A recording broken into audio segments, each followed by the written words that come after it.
Western thing up here. So this is my random theory, and I'm just gonna throw it out there. And I could be completely wrong, completely off. The chick that's recruited him, her name is Helen, right? Yes, supposedly. Helen had a twin sister. Twin sister stayed at the Talamasca compound to work out her stuff, and she was let go to work her uncle. She decided to go back and work with them and go through all the things. She claimed that her sister died. I think that whoever we've been seeing this whole entire time, I think I think it may be his mom. Really? I think that Helen has the ability to be able to shapeshift. And I, only reason why I say that is because she had like random wigs out of nowhere. Some kind of way, the black chick that was just the handler ends up with the documentation and gets it to her when we never see her actually give it to her. And then on top of that, it was kind of like when I saw the witch go and trail him down and look at him, it's just too many coincidences, and something about Helen just doesn't make any sense. And I think that would be an interesting ability that either her sister or her, whoever, whichever one is the real Helen, um, I think that their ability is to be able to shapeshift. Not even gonna lie, all right. No, that's no, just a theory. I could be completely wrong. I could be completely wrong. But anyway, let's go ahead and get into this, right? Because this is a good episode. This is a good episode. I did yes, not fall asleep at all. yes, it was very, very good, man. And I was saying that because there's so many moments I was just like getting all excited. The stuff that we were getting is what we wanted to see.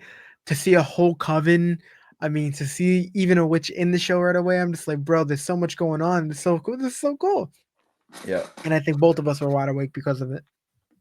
Yeah, I mean, they kind of they unpacked what kind of was going down, why the girl got killed, why they were after him. It was about this book, 752. It's the history log of the Talamasca. We got to see the Talamasca, before it got burned down. We don't know who burned it down just yet or why they burned down. I know all that information, but I could see it'd be leveraged. I think the way that Helena said is like all that knowledge is what they use as collateral. And it's just interesting that some kind of way this one witch had the book, and yet the dude that was trailing her down, why didn't he, like, who killed him? Like, right? It was a vampire, but the guy at the end said, I know who has. Wait, did he say you know who did it? He said he knows who has it and you know what it looks like. Okay, so he never said who actually killed Arthur. Mm. Okay, but I mean, that just the opening alone, I kind of was like, because he had did something so stupid, like Going him back in running, time. not getting the book, and then him Going going back back in to the time. property. Like, but I think that the way they made up for it is the moment that he stopped taking his pills. Because I don't know if you peeped it, the first episode when he before he went to the bathroom, it almost seemed like he became a completely different person. Like when he's not on his pills and he's using his Mhm. power, it's almost like he's a split personality. Like he's just all like zeroed in, and that's kind of the vibe that he kind of gave, and that's why That this. like remember when he went up to her and went behind her, he said, "We love to read." Right, Yeah. right. So I thought that was just really interesting because he did all that in less than a few days, and then on top of that, like he seduced this vampire into basically entrapment. Like he's like, look, I hate them. They made me. I want no parts of them. I'm willing to Mhm. do them dirty. I want to know what happened to my mom. That's all I care about. Mhm. And I don't know. It's just from the beginning of the episode, watching him, and even like the reveal that the black chick was a handler. I thought that was really cool touch. Nah, yeah, I think they just did a good job all around with this episode. I mean, I think a lot of my questions were answered after the first 2 episodes. Yeah, But, just the variety of what we got, to see him be that good at manipulating and just talking to him, being able to get exactly what you wanted, just in a different process, yeah, and, just different things like that. It's just making me so I'm enjoying this. I really am. This was a really, really good episode, and again, after episode 2, I think we needed this. This is yeah. definitely what they wanna this is the step they wanna take off of. This episode was to me the make or break. Like if this didn't land, I don't know if I would have the kind of enthusiasm to get through the rest of the season. It would have been kind of like a chore. I think the moment that he tracked Helen down and was kind of circling around her, and she was sitting there just smiling, like, "Oh yeah, that's my boy. Yeah, yeah, Yeah, she was yeah." impressed on multiple occasions too. So Yeah, it's cool. I think what threw her off was when she realized that he knew about his mom and the fact that he knew about the black chick. That threw her off because she thought that she still had leverage because up until that point he was like, "Oh, I can always leave, right, and go back to my old job." And she was like, "Yeah, that's not in the cards for you anymore." But do you think that the old job is gonna be a placeholder in some way? Because why did they have the guy call him, right, to check on him and see how he's doing if that's not something that's going to be a part of the storyline? Yeah, no, I don't know. I mean, I feel like we will see characters just kind of randomly pop up, and Mhm. we'll end up. Okay, I don't even know, but I don't know. I don't know. um Man, I almost said something out of pocket. The black chick infiltrated the police station, acting like she was MI5. Now there's a detective that was at the crime scene, got his DNA, got his hair, tracked him, got his picture, and the only reason why she probably didn't nail him to the cross is because the witch, basically kind of covered for him, which is even more interesting because he went to the Coven's funeral service for the girl and got information there. Like he's moving, right? Like he's doing his job. It's just the way he goes about it sometimes is a little arrogant and stupid. And it comes off really spoiled. But this episode at least made it very intriguing because now we know we got witches. Now we know we got vampires that can create possible zombies. Now we know that the vampire blood can actually heal cancerous Yeah. wounds. What the freak? Um, and I initially, even in the first episode, when that one vampire like stopped everybody from moving, I thought he stopped their bodies from moving.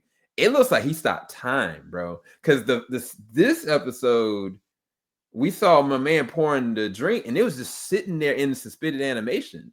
So either they're moving that fast, or he stopped time. I don't know what the hell's going on. I didn't even know vampires had that kind of capability. No. Do you have any thoughts on that?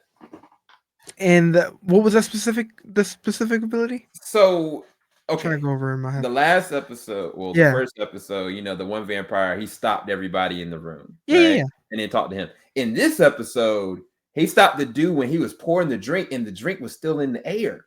It I'm was just sitting there. are you sure it wasn't like that in the first one too?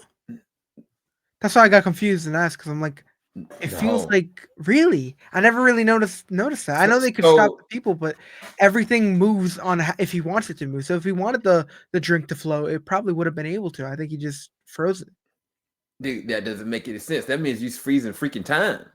It's water. It's drink. I mean, it's But technically then when alcohol. he was rippling around the water, you saw it rippling when he was ready to drink it. It So moved when he was ready to drink it. So I think if he focuses on it, that he decides what is active and what isn't. that's still stopping time, dog. Like it's like because if it's like stopping somebody's blood or their brain from functioning or moving, then that makes sense. But if you're taking a substance and you're just suspending an animation, the only way you can technically do that is to stop it right where it was at in time, which is freaking nuts. Because I was like, oh, maybe he's moving fast enough that like a Barry Yeah, Allen yeah, yeah. situation, but no. So uh, that that makes me excited for Interview with the Vampire because they had insinuated last season like there was other abilities that vampires had, Mhm. and yeah, I do think that the witch girl is going to show up as a ghost though. I think that's going to be our first ghost. Who? Cavis. I think How'd you she's feel in. about the funeral? It was freaking weird. Uh, I thought it was sweet. it was, it was, it was very important to display that because that's our first impressions of the witches. It's not like not violent, but at the That's same what I'm time very saying. Yeah. territorial. If you look at like shows like the originals, like they do the same similar thing, which is really cool. But um, the only reason why I'm thinking that there's going to be a ghost situation is because she's the only one that has any knowledge of how the book even got there. And I do think when he went back up to the apartment, I think that he had said something along the lines that it seemed like she was just looking at me. And I was kind of like, man, he got some terrible PTSD that he's seeing this again. But I think she might be like a legit apparition or a ghost or something. Because they mentioned ghosts. I was like, you got to show me some ghosts. Yeah. But anyway, it was a good episode. It was a really For good sure. episode. So it was an A for me for this episode. All right. Yeah. Yeah. I think. Yeah. I'd say A minus. A. Just yeah. A minus. I'd say. Because I feel like there's room for improvement. I mean, this episode was amazing. Don't get me wrong, but I really just want to see it go up and up and up. You know what I'm saying? Like I just want to just keep getting excited for every episode. So I'm hoping they can keep this level of excitement. What we felt at least with episode 3. Yeah, nah, for sure. So, you guys, hopefully y'all enjoyed our review for this third episode, which is a banger. Bizzy, where can everybody find your content? Yeah. Busy Braun everywhere, and of course, dropping reviews over here on JBS. Yes, sir. We'll be back, you guys. We'll talk to you guys a little bit later on. Thanks for watching. Peace.